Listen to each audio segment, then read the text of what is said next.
Bon, alors les 2 minutes qu'on avait dit qu'on attendait sont passées, donc on va terminer cette série de cours aujourd'hui. Et donc la semaine dernière, on a prouvé les théorèmes qui vont nous servir d'outils aujourd'hui, et donc aujourd'hui, on dérive les théories effectives en mécanique quantique pour des bosons en se servant de ces outils généraux qui sont les théorèmes de Definetti. Alors, je rappelle de quoi ça parle. Donc on parle d'état quantique, d'état bosonique quantique.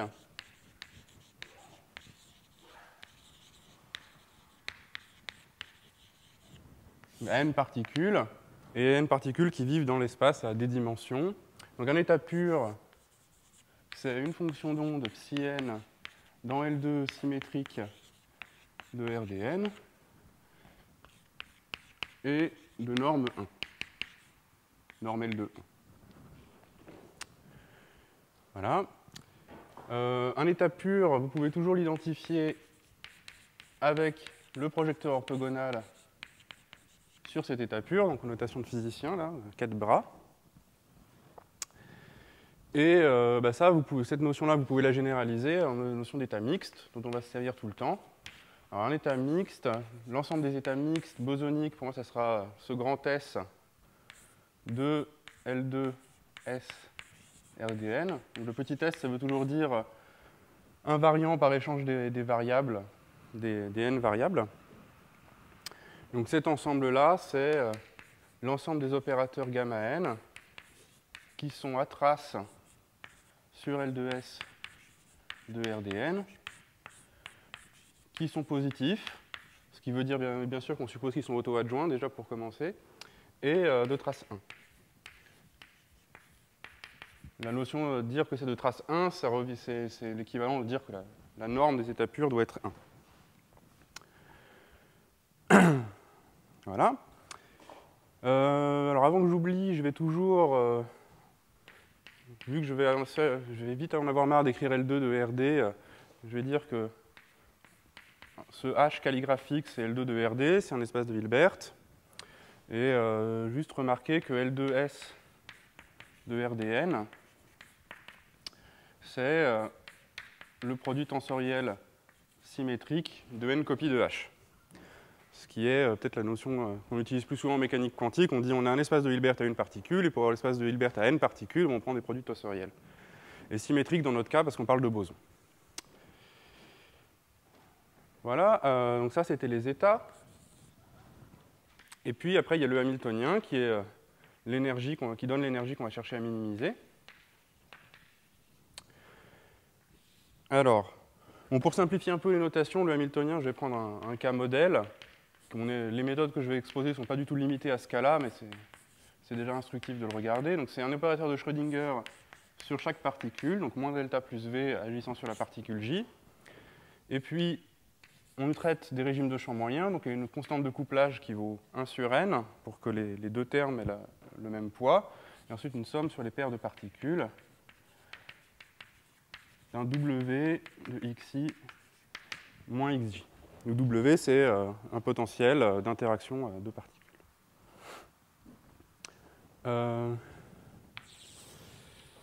Alors aujourd'hui, ce qu'on va faire, c'est qu'on va traiter un cas un peu général pour ce genre de choses. Ce qui veut dire que les hypothèses qu'on met, c'est essentiellement on met les bonnes hypothèses sur V et W pour que ce truc-là soit auto-adjoint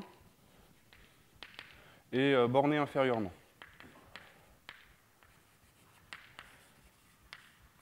Bon, les hypothèses, je ne les note pas, elles sont dans les notes de cours, et puis je les avais énoncées il y a quelques semaines. Donc essentiellement, on ouvre le Reed-Simon et puis on trouve les hypothèses qui vont bien pour que ce truc-là soit auto-adjoint. Donc si vous voulez quand même avoir un cadre rigoureux, tout ce que je vais dire, c'est vrai, par exemple, si V et W sont bornés, on n'est pas du tout limité à ça, mais c'est un bon exemple de regarder borné, parce qu'essentiellement, ce n'est pas beaucoup plus difficile de faire les hypothèses optimales que de faire VW borné. Et en tout état de cause, ce que je vais raconter pour VW borné, mais surtout W n'ayant pas de signe ou pas de propriété particulière, ce n'était pas connu dans la littérature avant. Donc pensez à VW borné si ça vous arrange. Il va falloir que W soit symétrique, parce que bon, c'est une interaction à deux particules, il faut bien que l'interaction de xi sur xj soit la même que celle de xj sur xi. Et puis, ce que j'entends par cas général, c'est qu'on va se passer complètement d'hypothèse de compacité, c'est-à-dire que bon, W doit décroître à l'infini, parce que l'influence d'une particule sur une autre qui est très très loin n'existe pas. Mais surtout, ce V là aussi va décroître à l'infini. Ça veut dire que je ne suppose pas que ce potentiel a assez de force pour piéger les particules. Donc V et W tendent vers 0 quand la norme de x tend vers l'infini.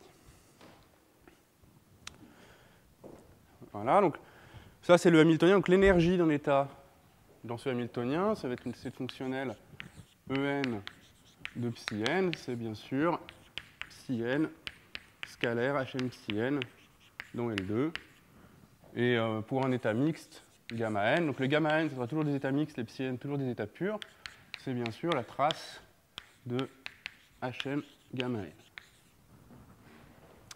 Voilà, donc il y a une énergie fondamentale, que je mettrai grand E de grand N, qui est l'infimum de ce En de psi n sur tous les psi n qui sont de norme 1. Et puis, vu que vous savez par le théorème spectral que les gamma n sont tous des combinaisons convexes de projecteurs sur des psi n, ça c'est aussi l'infimum sur les gamma n, donc positif, auto-adjoint, A trace, etc., de trace 1, de En gamma n.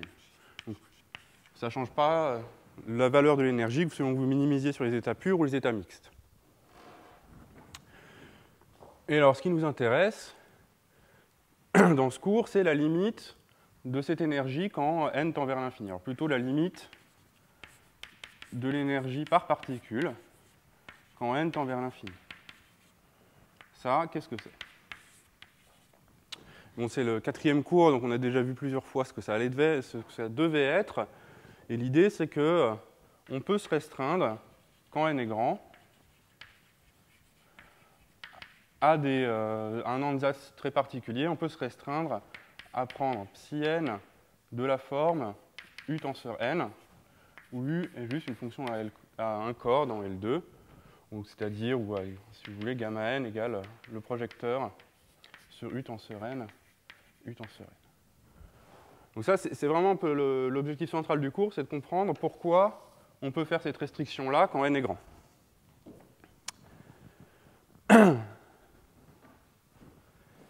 Alors, si vous la faites, que vous injectez cet ansatz dans ces fonctionnels-là, ce que vous obtenez comme fonctionnelle limite naturelle, c'est la fonctionnelle de Hartree.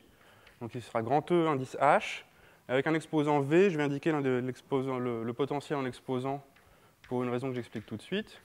Donc c'est l'intégrale gradient U2 plus V module de U2 plus la moitié de l'intégrale double module de Ux au carré Wx moins Y module de Uy au carré dx dy. Alors j'indique la dépendance dans le potentiel V parce que très naturellement, vu que c'est un problème qui n'est pas compact à l'infini, on peut avoir une perte de masse dans la minimisation, et la perte de masse, ça va être des particules qui s'échappent à l'infini, et si elles s'échappent à l'infini, vu que le potentiel V est décroissant à l'infini et tend vers 0, on aura une fonctionnelle qui ne verra plus le potentiel V. Donc autrement dit, j'aurais besoin de la notation E0H pour dire la même fonctionnelle, mais sans le terme de potentiel à un corps. Là. Alors, d'autres notations, c'est que ce truc-là, il faut le minimiser, et ça va être petit e h v de lambda. Alors je mets un lambda parce que, pour la même raison, comme on peut perdre des particules à l'infini, il faut introduire le paramètre lambda qui est une masse. Ça, c'est l'infimum de E Hartree H V de U pour U qui est de masse lambda, c'est-à-dire norme de U au carré égale lambda. Voilà. Et puis, je vais rappeler tout de suite qu'on a pour ces trucs, pour ces E Hartree V de lambda, on a une inégalité de liaison qui est que pour tout lambda entre 0 et 1, l'énergie R' V à masse 1, c'est plus petit que l'énergie R' V à masse lambda, plus l'énergie R' 0 à masse 1 moins lambda, avec une inégalité large. Alors ça, pourquoi c'est vrai? C'est parce que vous pouvez toujours prendre une suite minimisante pour l'énergie à masse 1, qui a une partie de sa masse qui reste dans le puits de potentiel de V, qui vous donne cette énergie-là, donc une partie lambda, et une partie de la masse 1 moins lambda qui part à l'infini et qui ne voit plus le potentiel V. Et donc si elle ne voit plus le potentiel V, bah, elle voit la fonctionnelle avec ce 0. Voilà, donc je pense que là j'ai toutes les notations pour écrire le théorème. Non, pas tout à fait. Il faut quand même que je parle, vu que j'ai de la place là, je vais le faire ici. On va parler un peu de matrice densité réduite. Donc encore une fois, c'est les rappels, hein, on avait vu ça en long, en large et en travers. Donc si j'ai un gamma n qui est un état de H tenseur n symétrique, je vais appeler ça gamma n entre parenthèses petit n, sa matrice de densité réduite à petit n particules. Ce sera la trace de n plus 1 à n de gamma n, une trace partielle.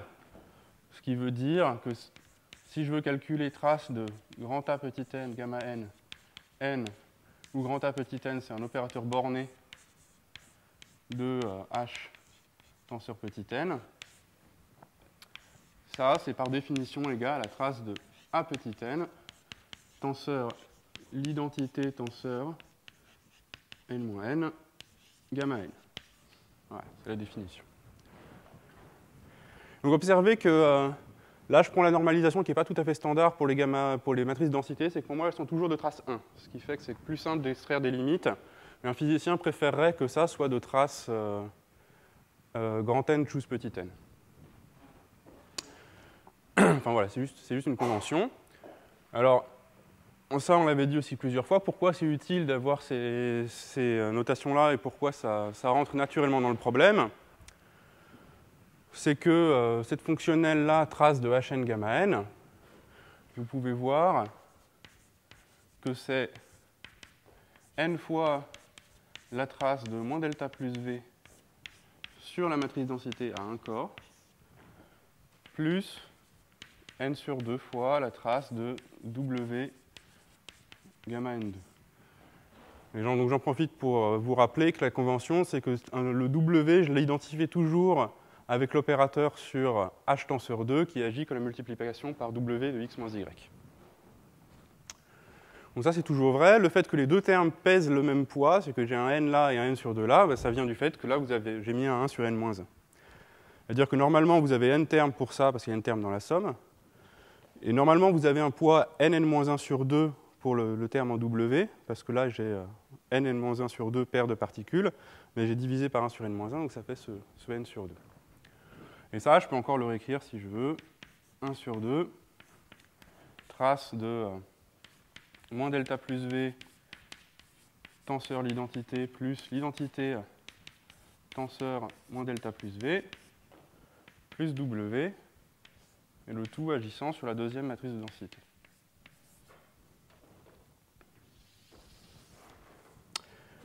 Donc ça, c'était important parce que toute la philosophie du cours, n sur 2, toute la philosophie du cours, c'était de se dire que quand on a réécrit ça comme ça, ce qu'on voit, c'est que ce qu'on cherche à minimiser, c'est une fonctionnelle qui dépend que de la matrice de densité à deux corps, avec un Hamiltonien qui, là, ne dépend plus de n. Ça, c'est juste un Hamiltonien à deux corps qui ne dépend pas de n. C'est exactement le Hamiltonien pour deux particules. Donc je minimise parmi les matrices de densité à deux corps, mais avec une contrainte. Il faut voir que la contrainte, c'est que la matrice de densité à deux corps doit être la trace partielle d'un état à grand n particules. Et ce qu'il faut voir, c'est que cette contrainte-là, quand n augmente, c'est une contrainte de plus en plus lourde. C'est-à-dire qu'être la trace d'un état à grand n particules, c'est de plus en plus contraignant quand n devient grand. Et c'est le fait que cette contrainte devient de plus en plus forte qui mène au théorème que maintenant je vais énoncer, qui est le suivant. Donc c'est le théorème qu'on va démontrer dans un premier temps aujourd'hui. Donc c'est toujours Mathieu Lévin, Fan Tan Nam et moi-même. qui vous dit, petit 1, vous avez toujours que l'énergie par particule converge vers l'énergie R3 dans le potentiel V à masse 1. Donc ça, c'est toujours vrai. Donc c'est toujours vrai, mais ça recouvre en fait un certain nombre de situations. C'est-à-dire que ça c'est toujours vrai, mais ça ne veut pas dire que vous avez une situation générique pour les suites minimisantes. Alors, pour les suites minimisantes, ce que vous pouvez obtenir, c'est psi n, ça va être un minimiseur pour En. On suppose qu'il existe. S'il n'existe pas, vous prenez un quasi-minimiseur, c'est-à-dire vous prenez un psi n dont l'énergie est proche de E grand N à un petit taux de n près. Mais bon, c'est peut-être pas la peine de rentrer dans ces subtilités-là. Donc psi n, on va dire que c'est un minimiseur. Je vais noter ces matrices densité réduite gamma n petit n. Ce sera trace de n plus 1 à grand N de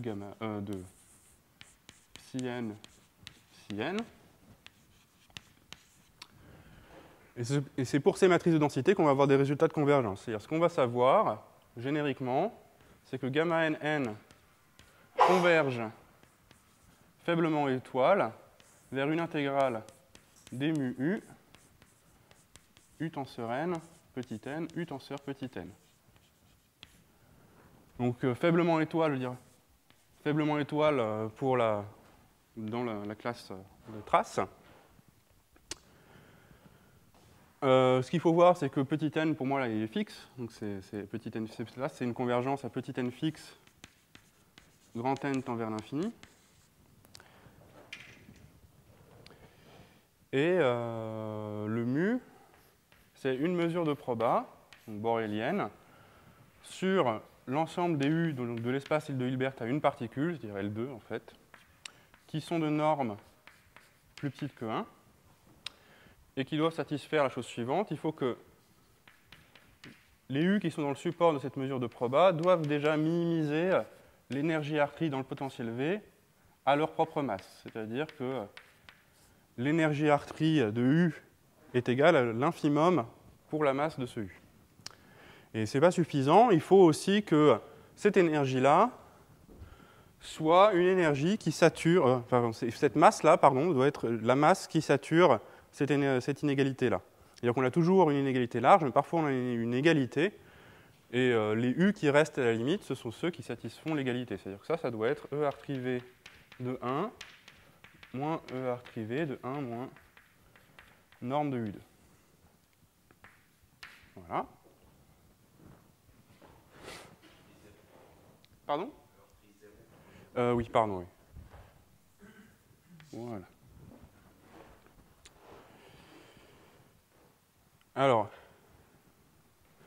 observez que ça, c'est en général pas mieux qu'une limite faible étoile, parce que ça, c'est une mesure de proba, donc ça a une masse 1 en tant que mesure de proba, mais c'est une mesure de proba qui charge a priori des U qui peuvent avoir une norme plus petite que 1. Donc ça veut dire que ce truc-là, a priori, le membre de droite, là, il peut avoir une masse strictement plus petite que 1, c'est-à-dire que sa trace peut être strictement plus petite que 1. Et donc j'avais indiqué déjà dans les cours avant que avoir convergence forte pour gamma n petit n, c'est équivalent à dire que ça, c'est de trace 1, il faut que la limite soit de trace 1 aussi. Donc ce n'est pas un fait trivial parce que les opérateurs à trace, ce n'est pas un espace réflexif, mais c'est quand même vrai, il faut le prouver, et puis vous pouvez trouver ça dans le livre de Barry Simon, par exemple. Donc quoi qu'il en soit, le critère pour avoir convergence forte, c'est si jamais ces inégalités-là, pardon, celles-ci, sont toujours strictes. C'est-à-dire si vous avez toujours ER' de lambda est strictement plus petit que ER' de 1 est strictement plus petit que ER' de lambda plus ER'0 de 1 moins lambda, alors la convergence est forte en norme de trace. Parce que vous ne pourrez pas trouver un norme de U qui sera strictement plus petit que 1 tel que cette égalité soit vraie.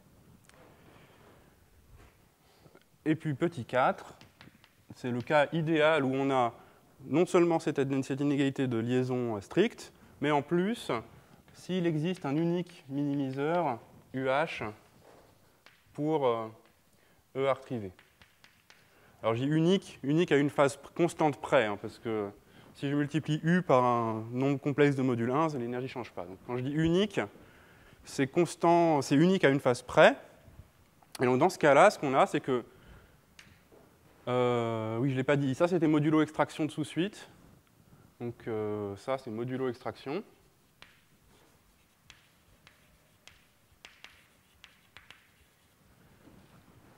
Voilà, donc si vous avez un mini-mesure unique pour l'énergie de Hartree, alors toute la suite converge, toute la suite de ces gamma n va converger.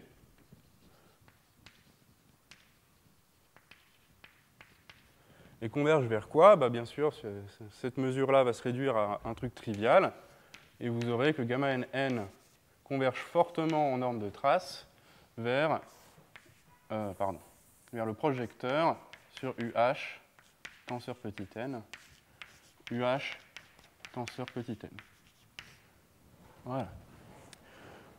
Et ça, par définition, quasiment, enfin pas exactement par définition, mais c'est quasiment la définition de la condensation de Bose-Einstein.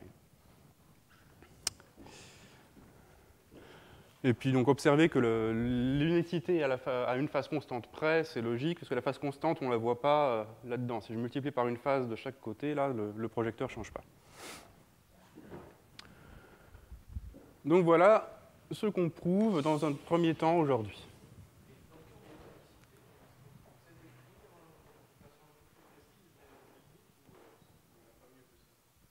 C'est-à-dire que ceci, là, bah ça c'est... Oui.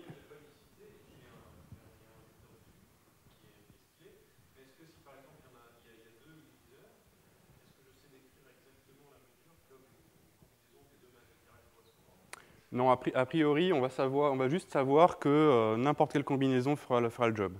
Je pense que pour voir mieux, il faut aller à l'ordre suivant pour dire éventuellement il faut mettre un quart de la masse sur celui-là, trois quarts sur celui-là. Mais ça ne se voit pas dans ce théorème-là. Ça peut se voir peut-être à l'ordre suivant, mais ce n'est pas encore sûr. On connaît le support de mu. On dit que ça vit sur les minimiseurs. Mais en fait, physiquement, ce qui se passerait, c'est que si, imagine tu as un potentiel à deux puits, donc tu vas avoir un minimiseur pour un puits et un minimiseur pour l'autre. Bah, ce que tu fais, c'est que ce qu'un physicien ferait, c'est qu'il dirait le Hamiltonien, je le restreins juste à l'espace qui est généré par ces deux minimiseurs.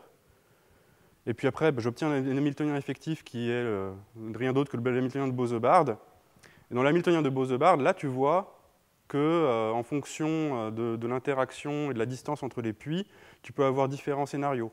Mais c'est des scénarios qui, dans ce cadre-là, en prenant la limite n vers l'infini, avec 1 sur n devant l'interaction, c'est des scénarios que tu vois qu'à l'ordre suivant. C'est-à-dire que tu vas avoir une masse qui sera peut-être 1,5 moins petit O de 1 d'un côté et 1,5 moins petit O de 1 de l'autre. Donc ça, c'est des trucs qui ne sont pas tout à fait clairs encore dans cette formulation-là. C'est qu'on ne le voit pas, nous, en fait. Voilà, donc, aujourd'hui, preuve de ceci. Alors, preuve de ceci, c'est un problème variationnel, donc c'est toujours montrer la convergence de l'énergie. Il y aura plein d'inégalités, et puis on verra à la fin qu'on sera dans le cas d'égalité pour toutes ces inégalités, et ça nous donnera toutes ces conclusions.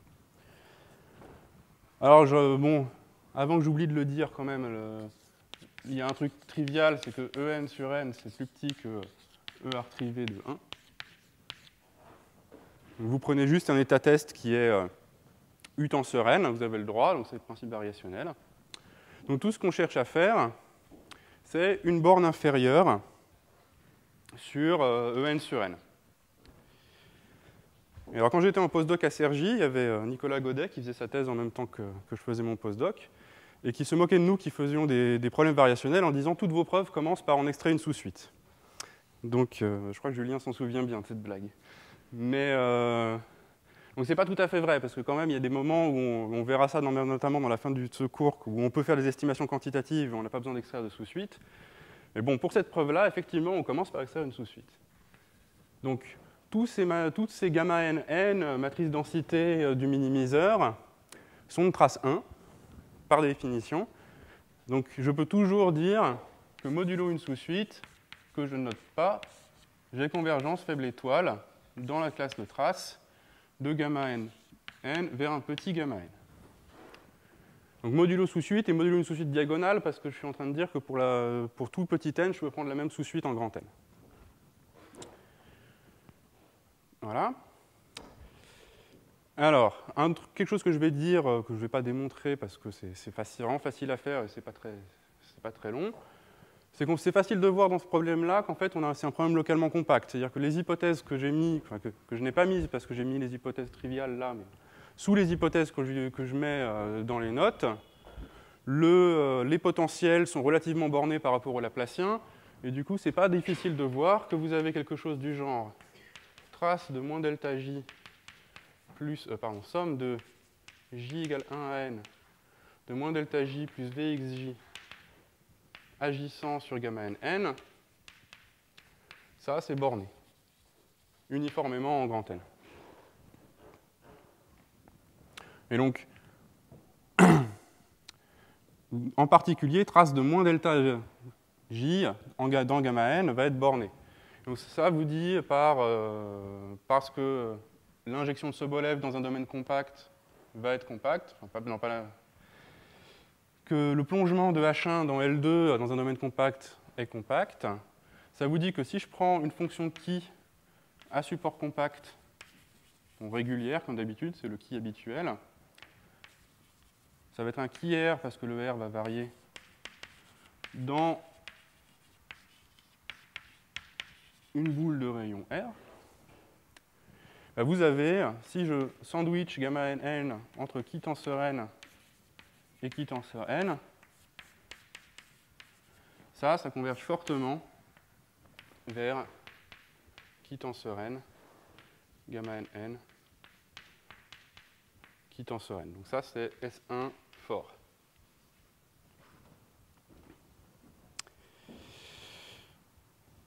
Voilà. Ah oui, oui, à droite, c'est la limite. Oui.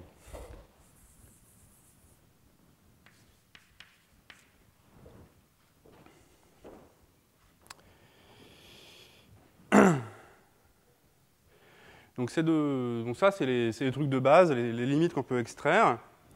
Et puis ensuite, il y a l'outil l'outil qui est vraiment important pour nous, c'est on cherche à comprendre comment ces U tenseur n, ces états particuliers U tenseur n émergent dans cette limite, pourquoi ils jouent un rôle particulier. Alors pourquoi ils jouent un rôle particulier? C'est le théorème qu'on avait démontré la dernière fois, qu'on a appelé avec Mathieu et Nam le définitif quantique faible, qui vous dit que sous ces hypothèses-là, c'est-à-dire sous ces extractions sous-suite-là, il existe une unique mesure de proba sur la boule unité de l'espace de Hilbert à une particule, c'est-à-dire sur les vecteurs de norme plus petits que 1, tels que ces limites-là, c'est gamma petit n, soit l'intégrale des mu u, projecteur sur U tenseur petit n.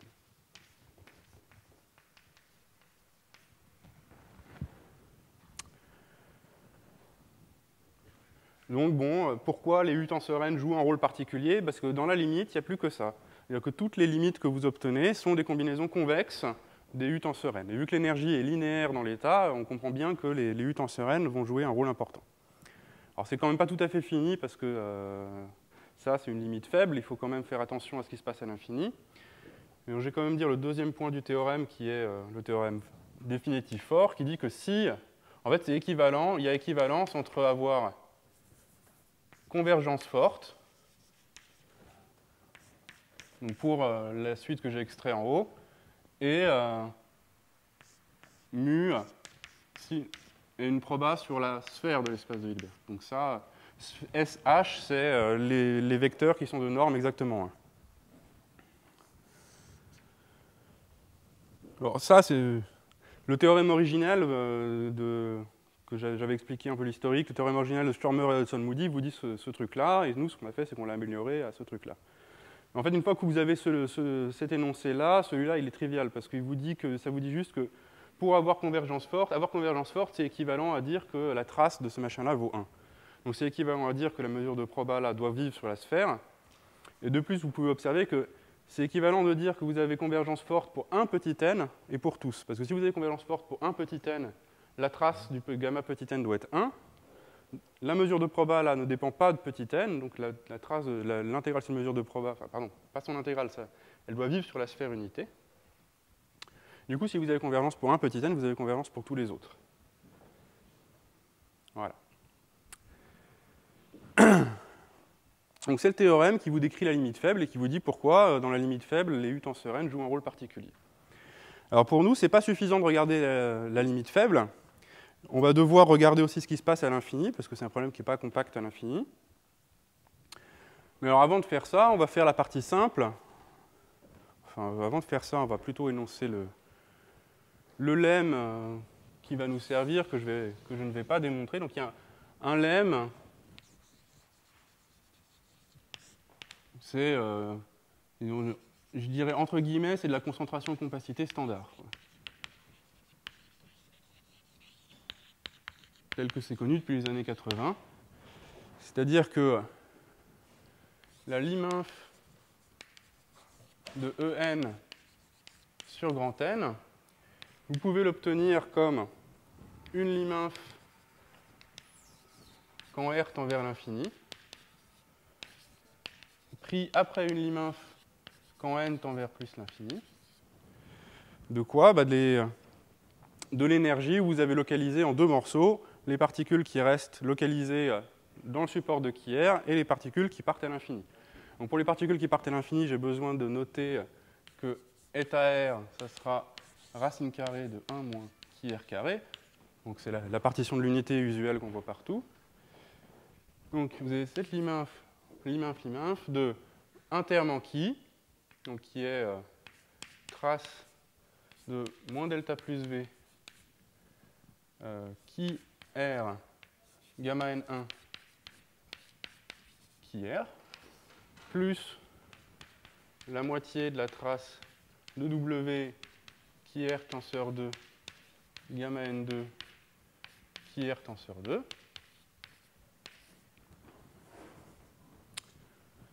Et puis, donc ça c'est la partie qui reste piégée, puis la partie qui part à l'infini, ce sera trace de juste moins delta cette fois, eta R gamma N1, eta R, parce que la partie qui vit en dehors de cette boule de rayon R, quand R tend vers l'infini, ne verra plus le potentiel V, puisque le potentiel V décroît à l'infini, et puis l'autre morceau c'est le même.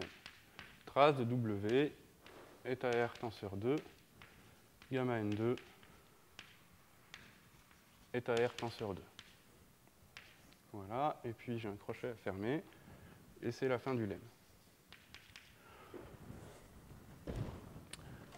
Voilà, donc ce lemme-là, je ne vais pas le prouver, parce que c'est, entre guillemets, concentration compacité standard. C'est la méthode de Lyons de 84. Hein. Les potentiels décroissent suffisamment pour que ces choses-là soient vraies.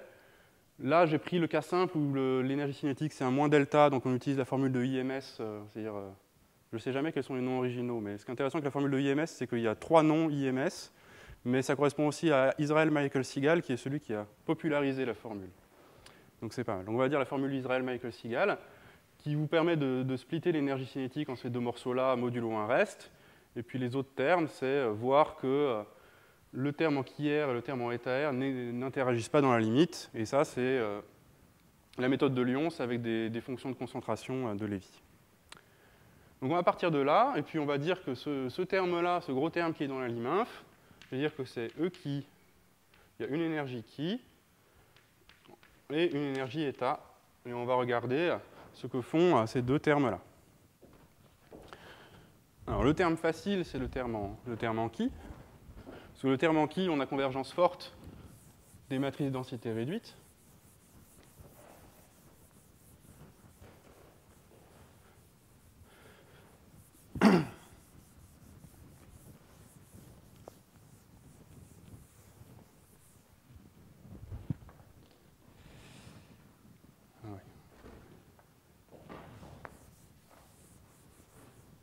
Donc le terme localisé,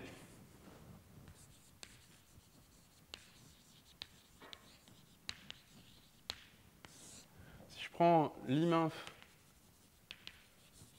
quand n tend vers plus l'infini de mon E qui, ben, j'obtiens très exactement, je peux passer à la lim. Donc, je l'écris et puis je dis un mot de pourquoi c'est vrai. Donc, le qui r gamma 1, petit gamma 1 qui r, plus, au hasard ça doit être plus grand ou égal, trace de w qui r tenseur 2, gamma 2 qui r tenseur 2. Alors pourquoi c'est vrai que je peux passer à la lim-inf dans ce terme-là? C'est un argument assez simple et assez standard, c'est que le hamiltonien moins delta plus v plus w agissant en deux particules va être borné inférieurement. Et en fait, borné inférieurement, même relativement au laplacien. Donc ça veut dire que je peux lui rajouter une constante pour le rendre positif. Donc la partie où j'ai rajouté la constante pour le rendre positif, on utilise le lemme de Fatou pour les opérateurs. Donc on passe à la lim-inf dans l'hamiltonien moins la constante. Et puis le terme qui est la constante fois la trace de la constante fois gamma n2, c'est-à-dire trace de gamma n2, qui 2, vu qu'on a convergence forte, qu'on a ça, on passe à la limite dans ce terme-là, dans ce terme qui est la constante qu'on a retirée, et on n'a plus qu'à réassembler dans la lim-inf, on repasse la constante dans le hamiltonien et on obtient cette chose-là. Donc ce n'est pas la partie compliquée, et puis maintenant j'utilise le théorème de définitif faible. Ça, c'est rien d'autre que l'intégrale des mu u, où le mu c'est la mesure du théorème de définitive, de trace moins delta plus v qui r gamma 1 qui r plus trace de w qui r tenseur 2 gamma 2 qui r tenseur 2, ça c'est e r privé de qui r u. Voilà. Donc ce terme-là, ce n'est pas le terme compliqué. Le terme où il faut travailler, c'est le terme en état. Et alors ça, je peux effacer, je pense. Le terme en état, il faut travailler un petit peu plus parce que on n'a pas cette convergence forte qui nous permet d'écrire ça. On n'a pas de semi-continuité inférieure pour l'énergie parce qu'on ne l'a pas supposé, on ne l'a pas mis dans les hypothèses. J'avais indiqué au deuxième cours que si vous aviez semi-continuité inférieure du hamiltonien, le théorème de définitif faible suffisait pour conclure. Là, ce n'est pas le cas et on va voir ce qu'on fait pour s'en sortir. Alors, il faut que je rappelle une partie de ce que j'ai dit la dernière fois, c'est-à-dire que de la même façon qu'on a des qui gamma n, n, qui, on a aussi des états gamma n, états. Donc ce qu'on regarde, c'est les état tenseur n, gamma n, état tenseur n. Donc ce qu'on avait dit la dernière fois, que tout ce qui fait marcher la machine, c'est que gamma n, n, donc vous le regardez à petit n fixe, c'est la trace d'un état à grand n particules. Et ça, c'est une propriété de structure très importante. Mais quand vous le sandwichez entre des localisations comme ça, vous perdez cette propriété-là. Donc, une idée importante, c'est de voir quelle structure on garde une fois qu'on l'a sandwiché entre ces états et tenseur n. Alors la structure qu'on gardait, c'est ce qu'on a vu, une partie de ce qu'on a vu la dernière fois, c'est que ça, je peux l'écrire comme étant la matrice densité à n corps d'un certain état localisé gamma n, état, qui vit sur l'espace de Fock. Donc ce gamma n état, c'est un gamma n 0 état, somme directe gamma n 1 état, etc. Somme directe gamma n n état. Ça, c'est un état sur l'espace de Fock, ça veut dire que c'est une somme directe d'états qui agissent sur les secteurs à 0, 1, 2, 3, 4, etc. particules. Donc gamma nk état, c'est un opérateur à trace positif qui n'est pas nécessairement de trace 1, qui agit sur état h tenseur k.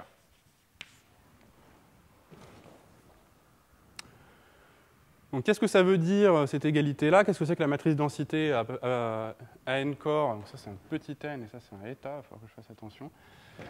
Qu'est-ce que c'est que la matrice densité à petit n corps de ça?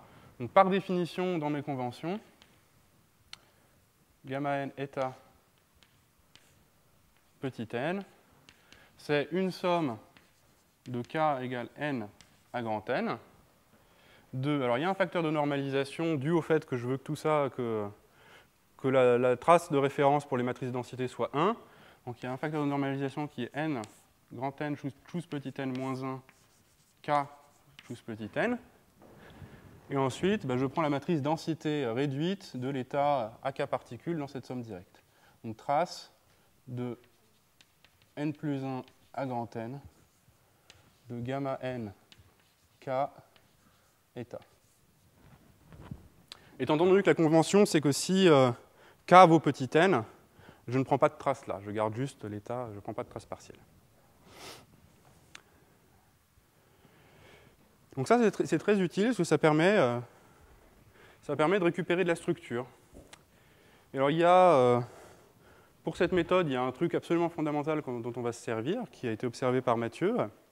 Donc ça, c'est vieux comme le monde, ce genre de procédure de définir un état localisé en partant d'un certain état, et on part d'un état à n particules, on atterrit dans l'espace de Fock.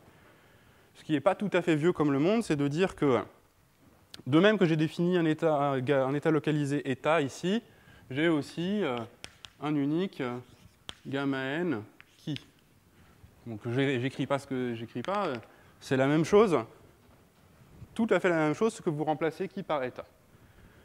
Et alors le truc fondamental qu'il faut observer, c'est que comme qui carré plus état carré vaut 1, vous avez cette propriété qui est trace sur h tenseur k de gamma n k localisé en qui, c'est égal à la trace sur h tenseur grand n moins k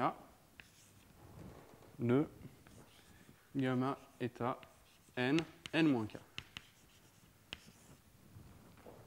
Donc là, je pense que de toute façon, les gens qui ont inventé la localisation savaient très bien que ce truc-là devait être vrai, parce que ça vous dit juste que la probabilité d'avoir k particules qui localisées, c'est-à-dire dans la boule, est égale à la probabilité d'avoir n moins k particules état localisé, c'est-à-dire en dehors de la boule. Donc physiquement, c'est une trivialité. Mais ce qu'il faut observer, c'est que cette relation-là sert énormément quand on étudie ce genre le problème de variationnel qui nous intéresse.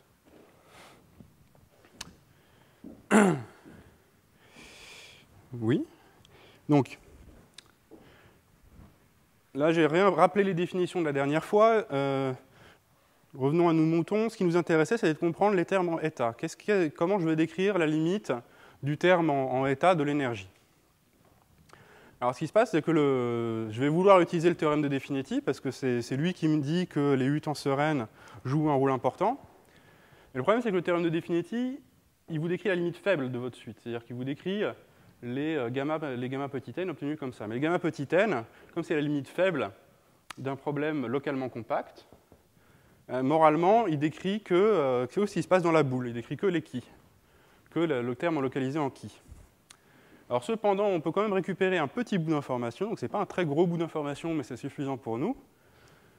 On peut récupérer le lemme suivant. Donc, sous les hypothèses qui étaient avant, c'est-à-dire que j'avais compacité locale forte. Si je prends une fonction continue sur 0,1 à valeur réelle, et que je regarde somme de 0 à n de f k sur n trace de gamma nk état localisé, ça, la limite de ça, quand n tend vers l'infini, c'est égal à l'intégrale des mu f de 1 moins norme qui est u au carré.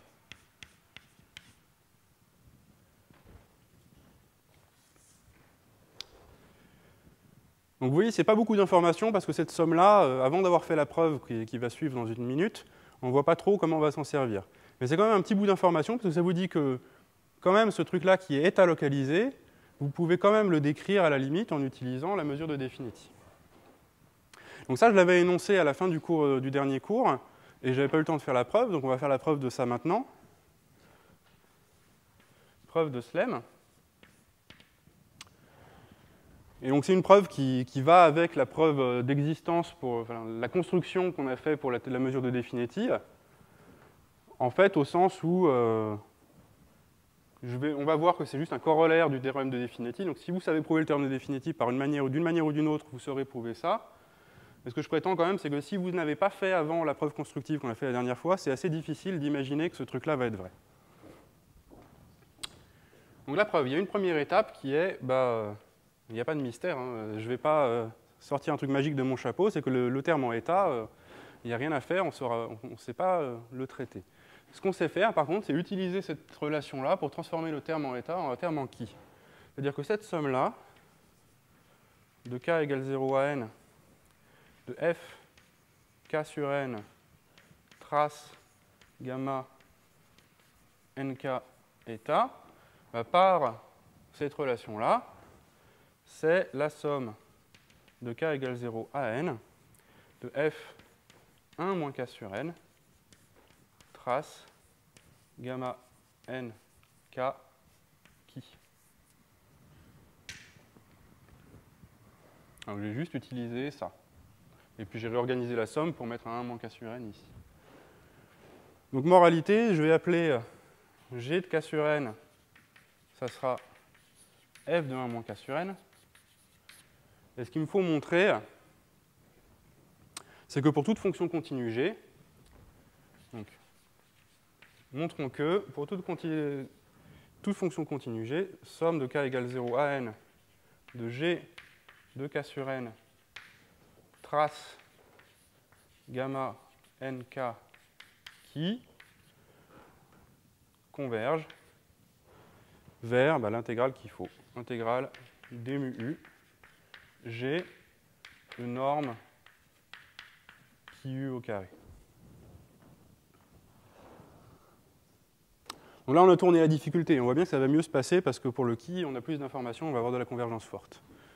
Et c'est vraiment observer que cette relation-là, c'est elle qui fait marcher les choses. Alors, je vais garder le théorème. Le théorème de définitive faible, ça va, on va s'en souvenir.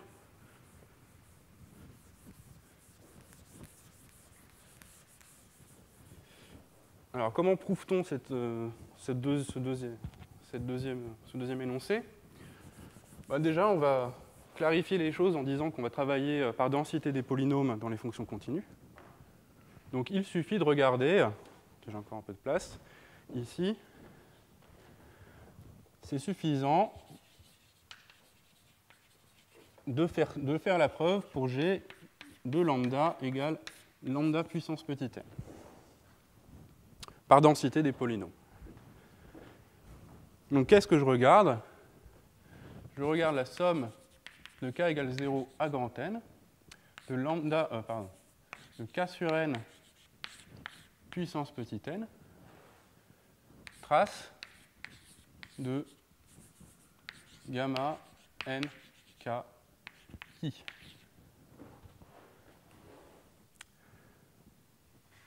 Et alors, on l'avait déjà observé la dernière fois dans la preuve du théorème de définitive faible, c'est que ce k sur n puissance petit n, quand n est grand, c'est-à-dire quand grand N est grand, c'est quasiment égal au nombre qui est là. Donc la limite de ce terme-là,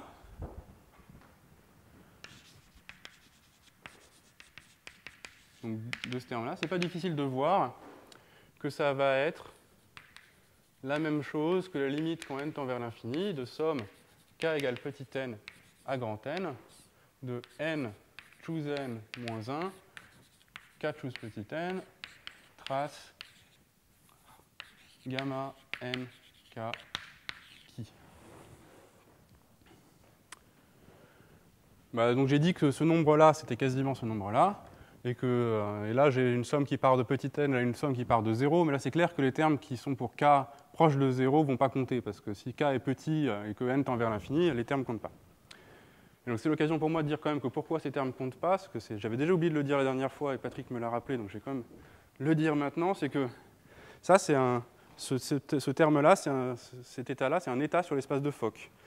Donc ça veut dire qu'il y a une normalisation qui est imposée qui est somme de k égale 0 à grand N, trace de gamma n k eta, ça vaut 1. Par construction. Par la construction qu'on avait vue la semaine dernière. Et la même chose pour qui. Donc celle-ci, somme de k égale 0 à grand N, trace gamma n k qui, vaut 1 aussi.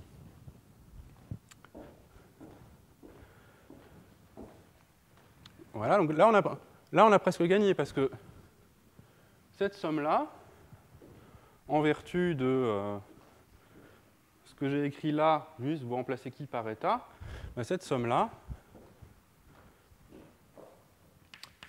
c'est exactement la limite quand n tend vers plus l'infini.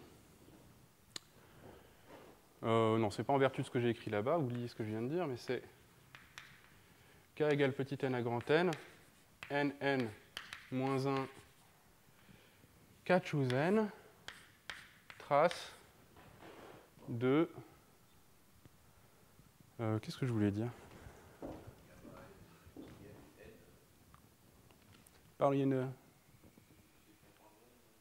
Pardon? Où ça? Ici, là? K est plus grand que K est plus grand petit n. Je crois que j'avais fait la confusion la dernière fois, j'ai fait attention de ne pas la faire cette fois-ci. Voilà, alors.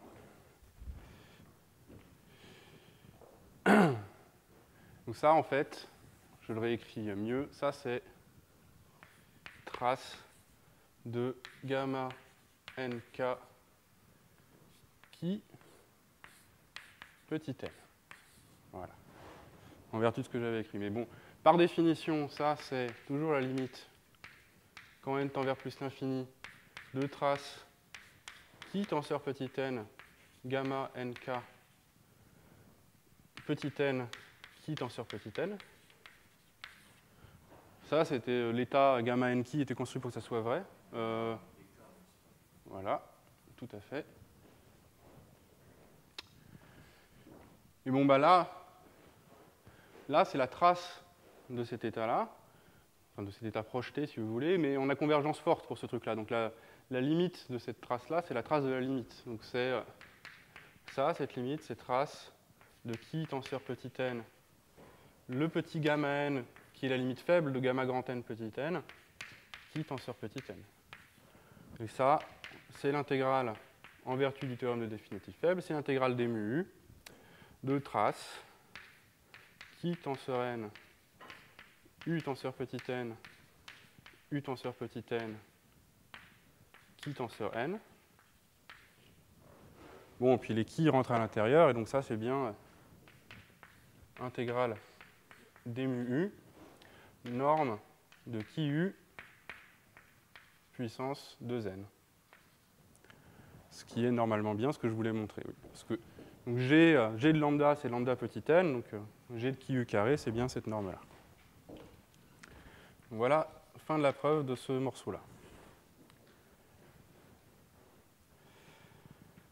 Alors, maintenant, il s'agit de voir comment on va se servir de ce lemme. Donc, je vais peut-être garder ça au tableau, vu que de toute façon, je n'aurai pas la place de le faire, mais on va garder ça aussi. Et puis ça, bah, c'était la preuve, donc on va pouvoir l'oublier. Ouais.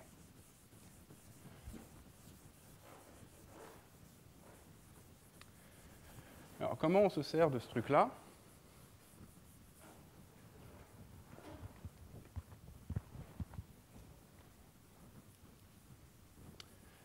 Donc, pour contrôler le terme état localisé.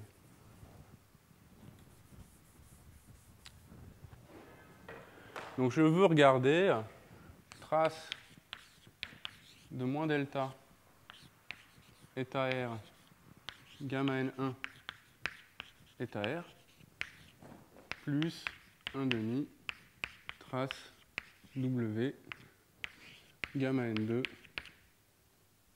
état R2 état R2. Je le réécris en utilisant cette définition-là.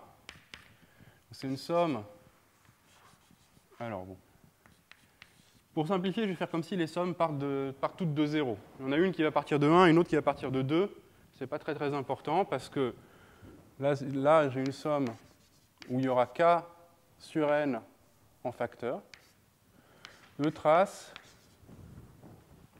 alors moins Laplacien, gamma n eta k trace de 2 à n, pardon, 2 à k, de gamma n k eta.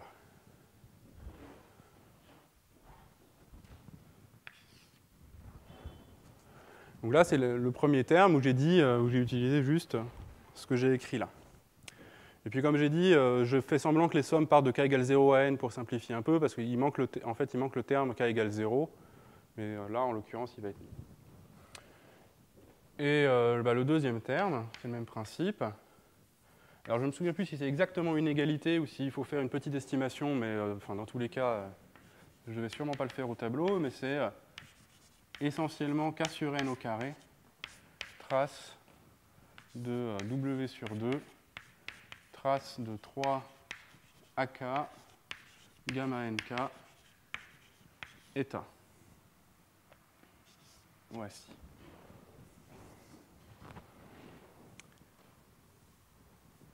Donc le k sur n au carré vient de ce facteur-là. Il me semble que ça doit être exact. Si ce n'est pas exact, bon, disons, mettons un terme un peu vague ici, où c'est juste comparer des nombres. Donc il n'y a pas de quelque chose de mystérieux là-dedans.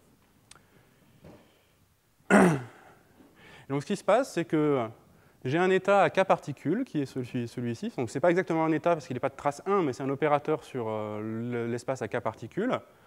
Et ce que je fais, je suis juste en train de regarder son énergie. Donc ça, c'est sa matrice à un corps. Ça, c'est sa matrice à 2 corps. Un opérateur à 2 corps, un opérateur à 1 corps. Ça, je peux le réécrire comme étant une énergie à k particules pour cet état-là. Modulo le fait que les poids là vont pas tout à fait bien marcher. Donc ce qu'on obtient en fait, c'est que ça, c'est somme de k égale 0 à grand N, donc de 1 sur grand N. Alors je l'écris et puis je donne les notations après, de h k petit a gamma n k eta.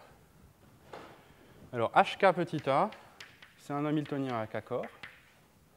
Somme de k égale 1 à n, donc c'est un hamiltonien, pardon, pas de k, c'est j égale 1 à k. Donc la partie à un corps, c'est celle qu'on s'attend, c'est le moins delta. Et puis pour la partie à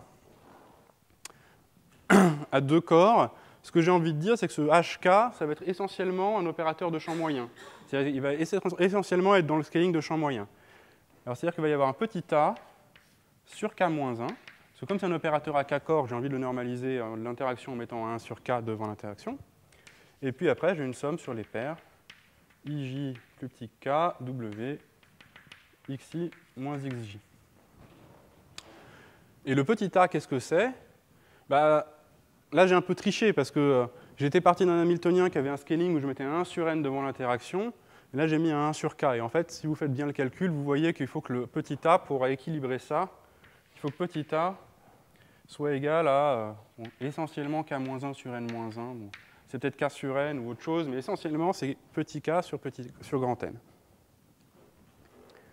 Donc, ce qui vient du fait que ici, là, j'avais un petit k sur grand n, et là, j'ai un petit k au carré sur grand n au carré.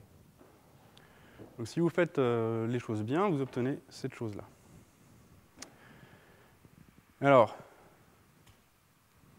que se passe-t-il? Je vais dire que ça, c'est plus grand que somme de k égale 0 à n de de petit k sur grand N, j'appelle ça énergie 0 de k et de a, fois la trace de gamma n eta k.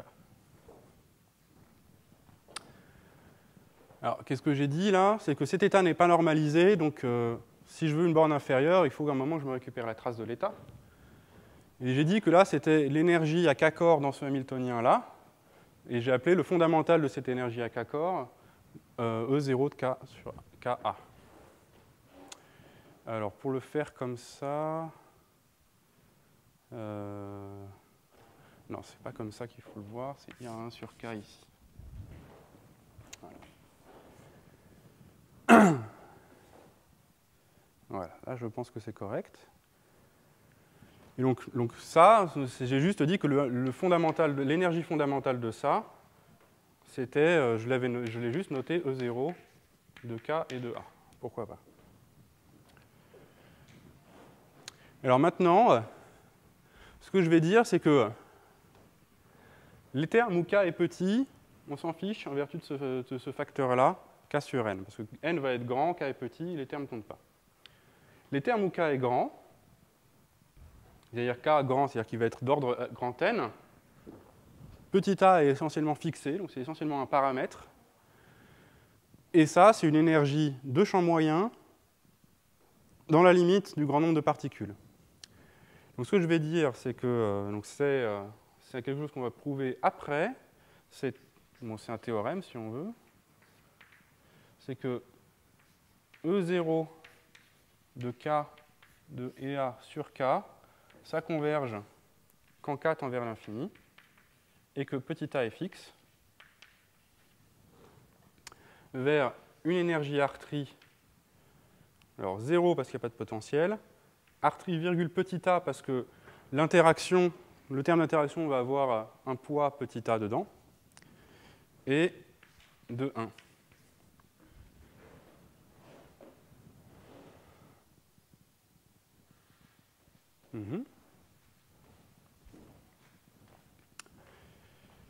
Et oui, donc je vais sauter le théorème. Donc, ça, on va prouver après. Et ce que je prétends, et que ça, j'expliquerai rapidement la preuve de ça après.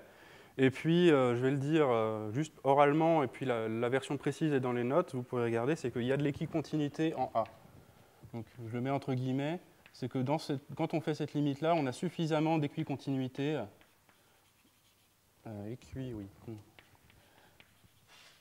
Continuité dans le paramètre petit a. Alors pourquoi je dis ça, c'est que j'ai envie de passer à la limite dans ce terme-là, mais c'est un truc sur une somme, donc c'est un peu formel de juste dire je passe à la limite, donc je précise que dans le... Pardon ? Oui. Donc je précise qu'il y a un petit peu d'équicontinuité, mais de toute façon ce qui fait marcher, c'est que pour K grand, vous avez besoin de faire ça, et quand K est grand, A est fixe. Et le terme quand K est petit, est annulé par ça.